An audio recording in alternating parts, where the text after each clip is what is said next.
Eh bien salut tout le monde, c'est SD, j'espère que vous allez tous bien. Moi ça va bien. Aujourd'hui, nouvel épisode 5 sur la carrière avec l'Olympique Lyonnais sur FM 2017. On continue tranquillement la carrière. Aujourd'hui c'est un mois, le mois de novembre qu'il y a. Donc j'ai lu vos commentaires, je vous remercie de vos commentaires et d'avoir été nombreux à regarder le premier et le deuxième épisode. Donc lorsque je tourne cette vidéo là, l'épisode 3 n'est pas encore sorti. Euh, donc j'ai lu vos retours pour les premiers épisodes. Et vous m'avez conseillé de faire au moins un match dans un épisode. Donc c'est ce que je vais faire, je ferai le dernier match de chaque mois dans un épisode. Donc par exemple aujourd'hui je vais faire le match du FC Nantes, voilà, à l'extérieur en Ligue 1, ça va être le match de la vidéo.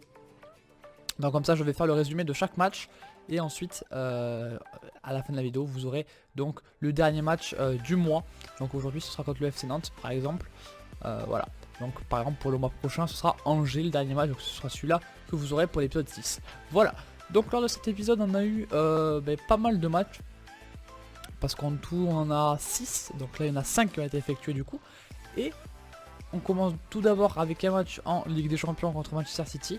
Ensuite à domicile en Ligue 1 le SC Bastia. Puis on se déplace au LOSC avant de se déplacer une nouvelle fois au Red Bull Salzbourg en Ligue des Champions pour la 5ème journée. Et enfin en finale c'est le Paris Saint-Germain à domicile, donc un match très important contre le PSG. Et qu'est-ce qui va se passer d'après vous? Eh bien on va le voir de suite. Ça commence de suite avec la Ligue des Champions.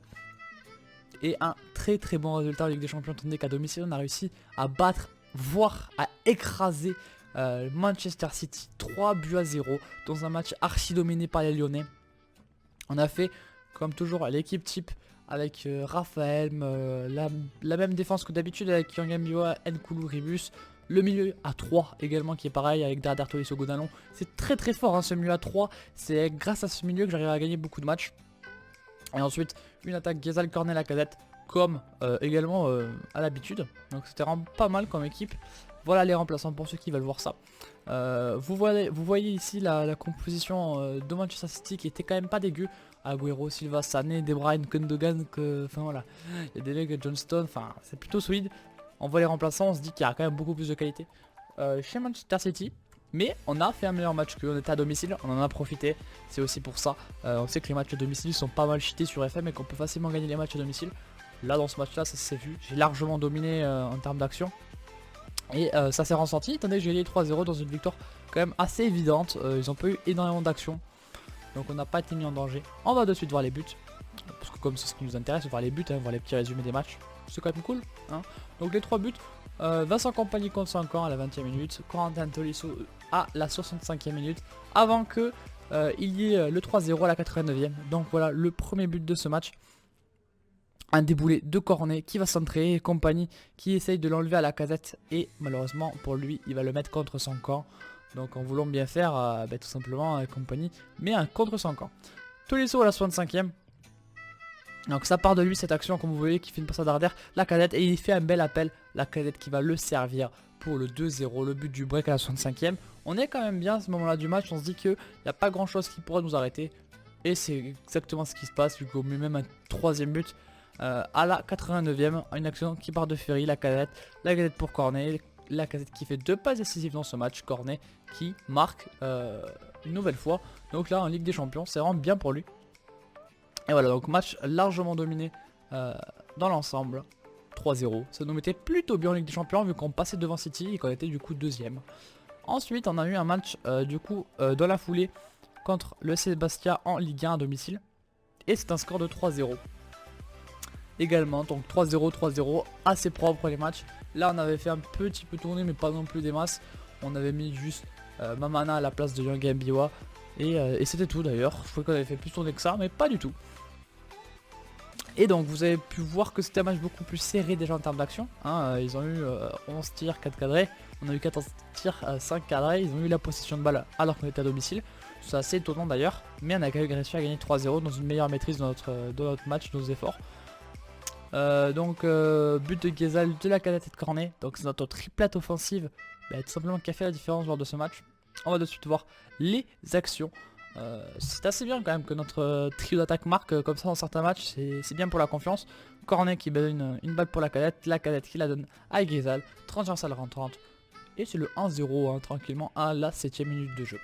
Ensuite, dans la 21ème minute, c'est Zola. On met le 2-0. C'est toujours le milieu de terrain. Raphaël qui est très bon, hein, très bon Raphaël. Là c'est Ghezal qui la redonne à Raphaël. Raphaël pour Darder, Sergi qui la passe à Massaï Ribus sur le côté gauche. Qui enchaîne pour Cornet. Cornet qui fait un centre premier poteau. La cadette qui récupère ce ballon, qui tire au premier poteau très fort. Le cas ne l'arrête pas. Et donc on va terminer ce match à la 30ème. Ça va être plié 3-0. Ensuite il n'y aura plus rien du match. Voilà, on a fait après une bonne maîtrise. Voilà, hop, c'est Raphaël qui couloir droit pour Cornet qui met une tête pleine de lucarne. Aucun souci là-dessus. C'est 3-0. Match maîtrisé de Lyonnais. Et on gagne des points encore une fois en championnat. Ensuite, on a eu un match contre Lille. Là par contre, c'était après une trêve internationale. Donc on a eu une belle trêve. Et ensuite on devait enchaîner 3 matchs avec peu d'intervalle avec Lille. Puis 4 jours après Salzbourg, qui voulait bien préparer le match de Paris. Du coup j'ai essayé d'alterner au mieux les compositions. Et au final on a fait un 0-0 assez triste, hein, assez tristouné. Parce que quand on regarde les statistiques, 24 tirs à 6 et on fait 0-0 en sachant qu'ils avaient un expulsé. Bon voilà, c'est un match où on n'a pas eu forcément la réussite qu'on espérait. J'avais fait quelques petits changements dans l'effectif également pour l'enchaînement des matchs. Donc Jérémy Morel, comme vous le voyez, était titulaire. Tolisso était titulaire à la place de Gonalon parce que je crois que Gonalon avait un carton rouge de suspension dû au carton jaune qu'il a pris. Donc on a mis Darder également, Ferry du coup qui remplace Gonalon dans ce milieu à 3. On avait également mis Valbuena qui revenait de blessure à la place de Ghezal parce que Ghezal s'est blessé en sélection. Voilà. Et ça, on n'a pas réussi tout simplement offensivement. On n'a pas réussi à se créer assez d'occasions. Et malgré le carton rouge, on n'a pas pu mettre en place notre domination. C'est dommage, voilà. Mais au moins on perdait pas ce match. C'était un déplacement quand même compliqué. Lille à cette époque-là était 3ème de Ligue 1. Donc c'était un bon résultat quand même. C'était un bon résultat. Franchement, extérieur 0-0, c'était pas mal. Voilà. Et Emmanuel Mamana qui était en du match une fois de plus. Mamana qui est très bon. Très bon. Ensuite, match contre le FC Red Bull Salzbourg dans l'avant-dernier match de Ligue des Champions. Et il y en avait absolument besoin de points à l'extérieur. Il fallait gagner tout simplement pour continuer à être bien dans notre groupe. Et qu'est-ce qu'on a fait? Eh bien on a gagné 4-0, donc aucun souci dans ce match-là. Voilà, 4 buteurs différents en plus. Donc vraiment un match bien maîtrisé. Ils ont fait 2 tirs, voilà, ils ont fait 2 tirs chez eux. C'est un petit peu dommage, nous on en a fait 17, 9 cadrés, 60% de possession de balle. Assez propre. En plus de ça, quand on voyait l'équipe titulaire dès le début du match, on se dit quand même que c'était bon. La défense c'est celle habituelle, le milieu à 3 c'est le même, sauf que c'était Perrin et Valbuena, tout simplement titulaire, et la cadette en pointe. Donc là réellement j'ai décidé de... en fait je crois que j'avais pas le choix. J'avais Cornet voilà, qui était touché lors du dernier match, donc j'avais pas pu le mettre. Ghezal était encore trop limite, donc j'étais obligé de mettre Valbuena Perrin, étant donné que Fekir, je vous rappelle, est toujours blessé. Donc c'était Valbuena Perrin, voilà, ça fait du bien hein, pour Perrin, c'est bien. Valbuena avait été très bon dans ce match, il avait fait 2 passes décisives, donc je vais vous montrer tout de suite les buts. Et c'était vraiment un bon match, vraiment un bon match des Lyonnais. On va le voir de suite. Avec, je crois que c'est le premier but, c'est la casette qui le met, je suis même plus sûr, c'est Valbuena qui fait cette passe ici, voilà, pour la casette. Ça c'est un cas d'école, hein, réellement, un cas d'école. Ensuite, après la mi-temps, on met le 2-0, le but du break. Voilà, c'est Raphaël, très bon Raphaël pour Valbuena, mais c'est contré. Et Tolisso qui est ensuite là, qui se fait contre aussi, mais c'est pas grave parce qu'on continue à travailler au milieu de terrain. Et Darder qui nous met une menace dans la lucarne droite du gardien de Salzbourg. Donc voilà, Darder qui met son 3ème but en Ligue 1, qui met son 3ème but avec Lyon cette année. Et donc on est très content. Ensuite c'était voilà, Sergi Darder avec la cadette pour Ribus. Ribus qui nous envoie une patate aussi. Dans toujours le côté droit de ce gardien de Salzbourg. On va revoir ce but parce qu'il est très joli. Parce que notez que voilà, c'est une balle un peu... Enfin la cadette quand il la donne, elle est un petit peu à mi-hauteur. Et du coup Ribus elle la prend comme elle vient. Et ça fait une trajectoire de folie. Et un but un petit peu similaire dans l'idée vu que c'est un corner. Voilà, hop, c'est un bon centre, Nkoulou est là. C'est tout simple, hein, c'est 4-0, c'est un bon match, bien maîtrisé. 4-0 des familles, qui fait qu'on est 2ème. Et je vous montrerai le classement après. On est très bien en Ligue des Champions. Et le dernier match du coup que j'ai fait. Et ensuite on aura le dernier match de ce mois-ci contre le FC Nantes. Contre le Paris Saint-Germain à domicile. À domicile, j'étais quand même assez confiant. Parce que dans FM, quand tu reçois, même si c'est une grosse équipe et que t'es Lyon, t'arrives à faire des trucs. Est-ce qu'on a réussi d'après vous à faire des trucs? On va le voir. 4-0. Oui, c'est assez propre. On a gagné 4-0 les potes. Dans un match assez, bah, on va dire assez maîtrisé de notre part. Même si ils ont eu quand même quelques actions en face. On a été plus réaliste en fait. Réellement plus réaliste. Parce que je sais que les deux premiers buts qu'on met à la 15 et 16e minute de jeu, bah, c'était nos deux seuls. On avait fait 2 frappes, 2 tirs, 2 cadrés. Et c'était 2 buts. Donc à partir de ce moment-là, on se dit qu'il n'y a pas grand chose qui peut nous arriver. Et surtout, on a été porté par un excellentissime Rachid Ghezal. 9,4 de notes, il a été exceptionnel, un but, 2 passes décisives. Vraiment très très bon. Je vais vous montrer les actions, bien entendu. Donc vous voyez, c'est Ghezal, Nkoulou, Cornet, Mamana. Encore une fois, Nkoulou et Mamana qui méritent des buts. Ils en mettent vraiment beaucoup les deux.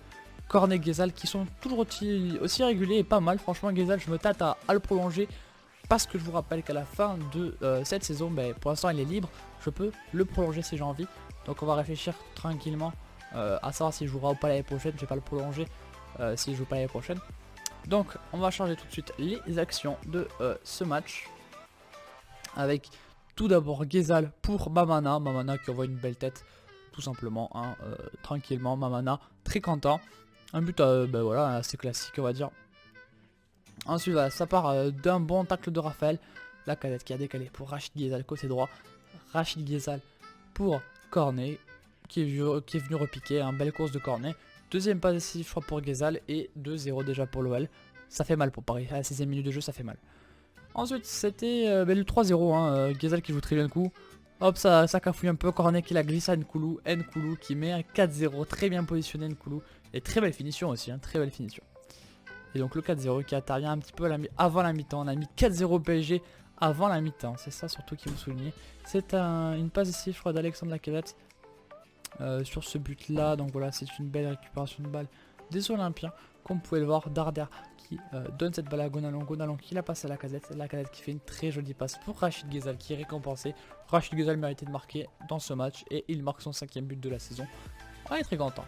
Voilà, donc voilà les résultats pour ce mois tout simplement de novembre. Il nous reste un dernier match à jouer en Ligue 1 contre le FC Nantes qui est 18e à l'extérieur. Donc voilà, avant de prendre tout simplement 3 jours avant le mois de décembre, on a ce match là, ça va s'enchaîner encore un petit peu, puis ça va se calmer, donc voilà. Niveau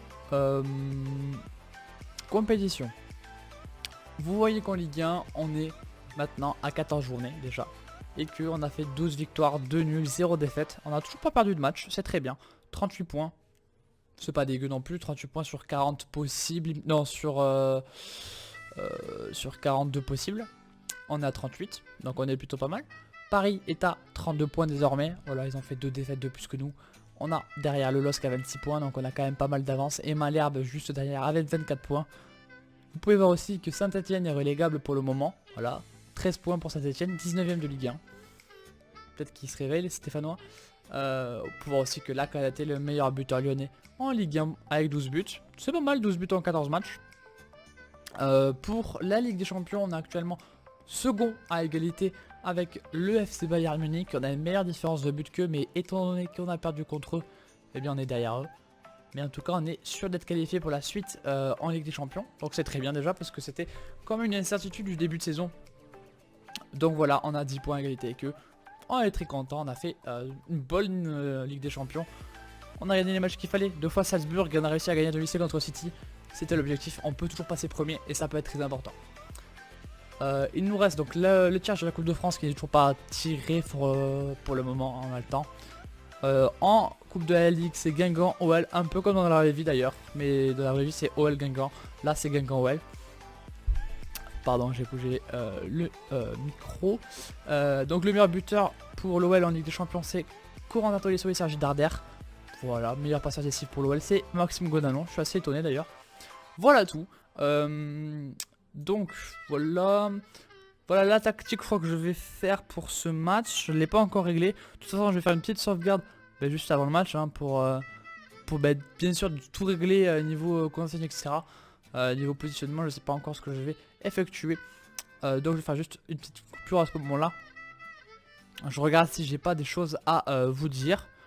Mais normalement, si. Je sais que j'ai prolongé Sergi Darder, donc je vous le tiens, je vous le dis quand même. Je crois l'avoir prolongé. Oui, voilà, je l'ai prolongé jusqu'en 2021. Il a un beaucoup plus gros salaire qu'avant, donc c'est plutôt bien. Hein, Sergi Darder, on va dire que on est content de l'avoir prolongé. C'est un très bon joueur, il est assez décisif. C'est le meilleur passeur actuellement du club. Enfin, c'est celui qui a le plus de pourcentage de passes réussies, plutôt, c'est un peu plus correct. Voilà, donc c'est un joueur très important. Les passeurs décisifs, vous pouvez voir, c'est Valbuena et Cornet, les deux plus efficaces. Voilà, donc je crois que j'oublie rien. On va donc pouvoir y aller pour ce match contre le FC Nantes.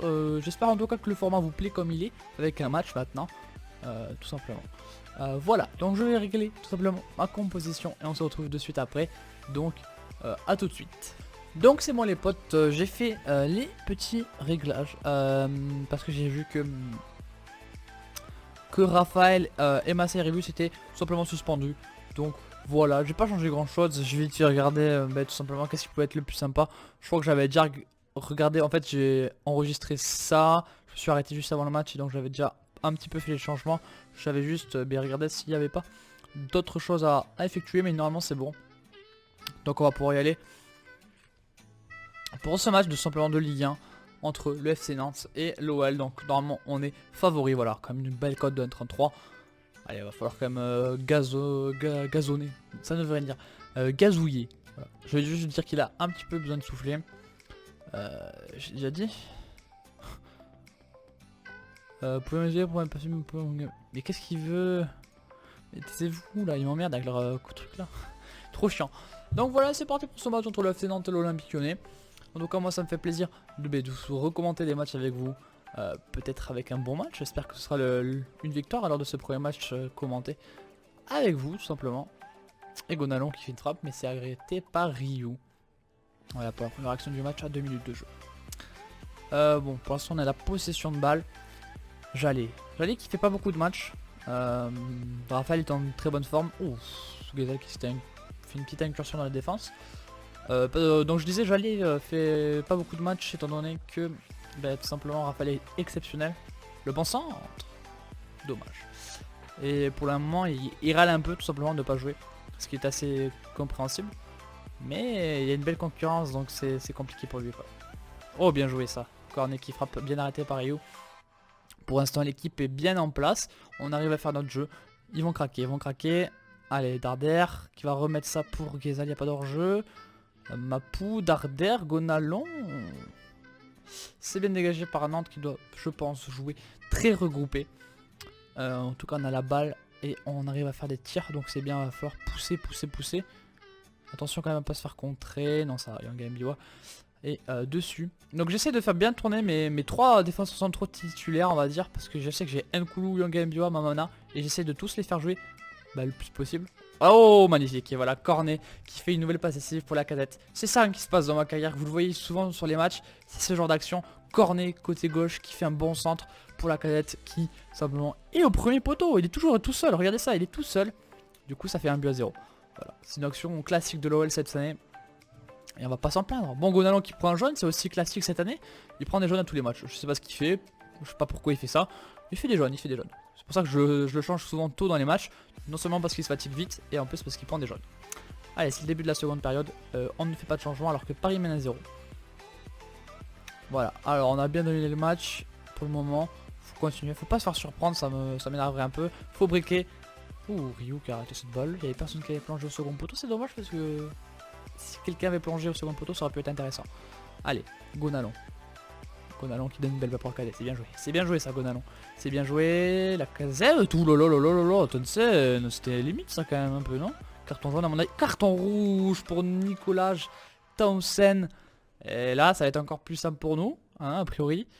Voilà, faut pousser. Morel qui marque un but. Bisous à Morel, hein, un joueur que j'aime beaucoup critiquer, qui là nous met une belle tête sur FM. Et une passe décisive de Rachid Guézal. Alors voilà, Guézal qui fait un bon centre, Morel qui fait une très belle tête. Et Gonalon est là pour tout simplement empêcher les défenseurs de défendre là-dessus. Voilà, c'est très bien. On va sortir Gonalon. Alors attendez, j'ai fait bugger à Minarit. Alors on attend qu'il débug à Minarit. Si Gonalon prend un rouge là pour Jump Deck, En gros je vais changer Gonalo maintenant pour éviter qu'il prenne des rouges. Et aussi parce que je compte le faire jouer lors du prochain match. Bon l'action dure un peu. Du coup je vais tout simplement mettre Kemen à sa place. Et pour l'instant c'est le seul changement que je vais effectuer. 60 minutes de jeu, emmène 2-0. Pour l'instant il n'y a pas de raison de s'inquiéter. Ils sont à un jour de moins sans plus de ça. Donc ça devrait aller. Oula, attention Harry. Bel arrêt d'Antonio Lopez. Bel arrêt, ça, bel arrêt. Bien joué Anthony. Bien joué. Donc Kemen qui est rentré. Voilà, et Kemen qui tout simplement dès le début montre que c'est un bon coaching, un très bon coaching. Kemen qui fait pas mal de matchs. Hein. Franchement Kemen, je suis content qu'il fasse autant de matchs. J'arrive à bien gérer sa progression. Et j'espère qu'il va être important pour l'équipe. On va également faire rentrer Joe Ferry qui a demandé de plus jouer. Donc j'essaie aussi de le faire jouer le plus possible. Voilà. Et il fait des bons matchs, hein, Joe Ferry. Il fait des bons matchs, il a mis des belles frappes, vous l'avez vu lors des derniers épisodes. Si vous n'avez pas vu les derniers épisodes, allez les voir les potes. Allez, Aminarit, Mamana, magnifique. Mamana très très bon, vraiment. Hein. Mamana, j'aime beaucoup. Il est très très fort, hein, défensivement, offensivement. C'est assez impressionnant, sa qualité dans le jeu. Et j'espère que dans la vraie vie, ce sera pareil. Allez, on va régler un dernier changement. On va peut-être, je sais pas, on n'a pas d'autres changements au milieu de terrain. Donc on va très certainement faire sortir Ghezal, on va faire entrer Mathieu Valbuena. Allez hop, voilà, on va faire ça comme dernier changement. C'est une belle victoire, donc normalement si on joue tranquille, ça devrait passer. Voilà, en plus c'est Ferry qui fait une très belle arrestation défensive. Et c'est peut-être une contre-attaque pour Alexandre Lacadette. Lacadette qui va faire un centre pour Ghezal. Ghezal avec Tolisso. Et Tolisso un plat du pied. 3-0 les potes. 3-0, troisième but de Tolisso cette saison. Et voilà, c'est Lacadette qui donne ça pour Ghezal. Ghezal qui la donne à Corentin Tolisso. Ça passe entre les jambes de Cornet. Parfait, deuxième passe décisive dans ce match de Ghezal. Voilà, c'est 3-0 tout simplement. Et Valbuena qui rentre à la place de Ghezal du coup. Et peut-être encore une action à la 91e. Non, ça va être fini là-dessus. Et voilà les gars, victoire. Une nouvelle victoire encore une fois. Et vous voyez que c'est Morel le jour du match. Assez impressionnant ça par contre, assez impressionnant. Les prestations, donc voilà, vous pouvez voir que Jérémy Morel a d'une excellente copie. La cadette a fait un bon match. À retenir, j'aime bien regarder ce genre de statistiques. Tolisso par exemple a fait la 100e apparition de sa carrière. Quand même pas mal. Et Morel a marqué le premier but de sa carrière en championnat sous le maillot de l'OL. Voilà. Dans les autres rencontres, on va le voir ici. Dans les autres rencontres, voilà, on peut voir que le Saint-Etienne a enfin gagné et a battu Marseille. Saint-Etienne et Marseille qui sont assez mal en point d'ailleurs. Nancy qui a battu Metz. 0-0 entre Dijon et Monaco. 1-0 pour Guingamp contre Nice. 2-2 ici. Waris qui marque pas mal de buts. On va aller voir ça, mais il marque vraiment beaucoup de buts. Ah non, même pas, parce qu'il a mis 2 doublés d'affilée, très bien. Je passe pour une contre Eder, par contre, qui a beaucoup marqué. Je crois qu'il a mis 12 buts. Ouais, il en a mis 9, putain, je passe vraiment pour un con alors. 5-1, Bastia qui a mis 5-1 à Bordeaux. Bon, ok. Voilà, en tout cas, j'espère que ça vous aura plu, les potes. Lors du prochain épisode, on va faire le match de Metz, le match du Bayern Munich, le dernier match de Ligue des Champions. Le Stade Rennais, ensuite c'est l'en avant Guingamp en Coupe de la Ligue, puis Monaco, et on finira avec Angers, puis ce sera une trêve, tout simplement. Donc voilà, j'espère que la vidéo vous a plu les potes, n'hésitez pas à liker si vous aimez ce que je fais, et puis on se retrouve bientôt pour un nouvel épisode de cette carrière sur FM. Tchuss les gars.